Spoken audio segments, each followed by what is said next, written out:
Hello, everyone. This is Myron Radio, and welcome back to another edition of Coaching Conversations. The topic for today is the IT dilemma. The IT dilemma. As I'm working with executives in a number of different companies, a number of different industries, different portions of the world, the one thing that we're realizing is that things have changed in the marketplace, specifically around technology. There's nothing new. I'm not telling you anything new. You guys are experiencing that every day as you go out there. But what's happening is those changes are coming faster than ever before. They're morphing one application into another. Different modes of technology are becoming available to people, and the demand within business is growing and growing and growing at such a rapid pace, it's even hard to keep up with it. And it's hard to select which projects do we go forward on and which ones don't, because we might start on a project and it could be obsolete before we're done with it. So those are some of the challenges that are being faced. Now, what's happening though is in the workplace, think about the tension starting to build. Because as people on the business side, and when I say the business side, I'm talking about the people who face the customer. So think about business operations, sales, marketing, et cetera, et cetera. And I'm also talking about the support functions. So the people who work within the organization to support those other business functions, the operations and the sales and et cetera. So they're out there, and their criteria has changed internally. Everyone now, it's all around pay for performance. I mean, it's the bottom line performance. How do we drive performance through organizations? It's no longer, well, he's a nice gal or she a nice guy or she's a nice gal, and so we could keep them on the payroll and et cetera, et cetera. It's not about that these days. It's about people meeting the specific performance objectives and moving forward. And so as a result, everybody's looking for ways to be able to do this faster, quicker, better, stronger. One solution is an application that will help us in what we're doing. Now, what's happening on the IT side is there are limited resources. They have limited capabilities and they have limited competencies. And they're already fully engaged on developing the systems and maintaining the systems that the organization currently has. So every time you throw something new into the mix, they have an evaluation process that they have to go through to figure out where are we going to put our attention? What are we going to do going forward? So the solution to this is to literally have leaders stand up. Leaders stand up. I'm not talking about managers now. From the different business and support units coming together with IT, laying out everything that's on the table and coming to some kind of an agreement about how do we go forward. Now, in doing that, there are generally 4 choices that you as leaders have to make. Now, there could be more choices, but I want to focus on these 4 because these are the big 4. The first thing is, do you build this system yourself? So that's everybody's ideal on the business side. Let's throw this over the fence to IT and let's have them build it because that's what they're in business for. They're there. Their mission is to build what we give them to build. Well, altruistically, that sounds like it's right. And at a very high level, that's wonderful intention.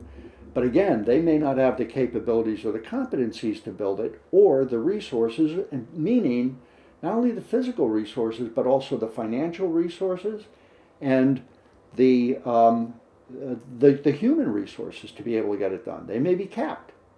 They can't hire anybody else. So build it is one alternative, may not always be the best alternative. Second alternative is, could you buy this application someplace on the outside? There are some wonderful firms out there, IT firms, who are developing applications for businesses all the time.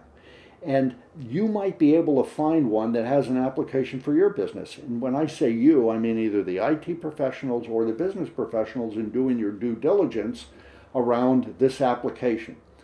Identifying some possible sources outside that you could buy this from them. Now, are you going to get everything you want? Probably not. But if you can get 80% of what you need, you might make the decision to go outside and buy it and then work on the other 20% over time. The third piece is you could lease it. Now, time out here on the lease because I really want to explain this one to you. What I mean here is Going to a company and saying, listen, I want you guys to come in, wonderful IT firm, come in and build it to our specifications. We want to lease your talent, your resources to be able to do this. I'm not talking about subcontractors. Subcontractors would fall under the build alternative here, where you go out and you hire one or two people to come in and support your staff. This is something very different. This is where you basically outsource the application to some company. Now here's the major caution. When you do this, business people, I want you to hear this. You cannot walk away from this. You cannot say, well, we hired them to do it, so they ought to be able to bring it in here and give us something that's turnkey and everything works perfectly. No, no, no, no, no.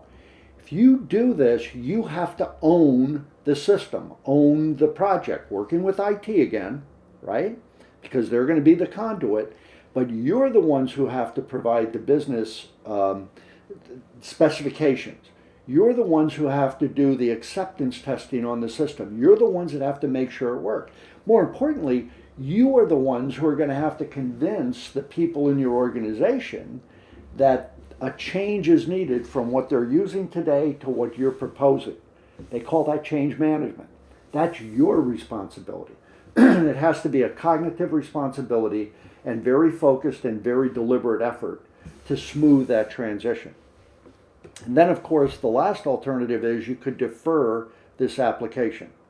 Now, here's what's going to happen here. As a leader, you know you're getting paid for performance within your pipe stem. But you also know that leaders live in a bigger footprint than just their pipe stem. They have to consider the broader organization. Now's your time to step up and lead. Now's your time to gather other leaders together and say, listen, we have to help IT solve this issue. We need to work with them, arm in arm, to be able to come up with this. And there are going to be some things that we must defer for the sake of the good of the organization. So here's my ask of you. My ask is that you get together with some other leaders. Take a look at what you've been passing off to IT. Take a look at what they have. Take a look at how you've been pushing them. Have you been saying, I want this thing in 3 months, and they come back and say, well, we could give it to you in 6. You go, no, it has to be in 3, and you beat them down, and they agree to 3. 3 months comes, it's not delivered. 6 months comes, it's not delivered. 9 months comes, perhaps it's not delivered. And now you're beating up IT over this. You gotta understand, guys, everybody's trying to do the best they can with what they have. It's about how do you stay in touch with all of this throughout the whole process? How do you jointly guide this? Because it's for the sake of the whole unit. That's what leaders do. So my ask is to get together with other leaders, look at the agenda that you passed off to IT, look at the listing, work with the IT people, and say, are there any of these that we can defer? Are there any of these that we could take a different approach to being able to deliver the application based on the 4 criteria we listed up above? That's my ask of you. Now, in the very next video, we're going to go into giving you some idea of 5 criteria you could start to use right now to evaluate those applications to make sure that they should be on the roster going forward to begin with. So please come back and join us for that. For right now, this is Myron Radio. Over and out.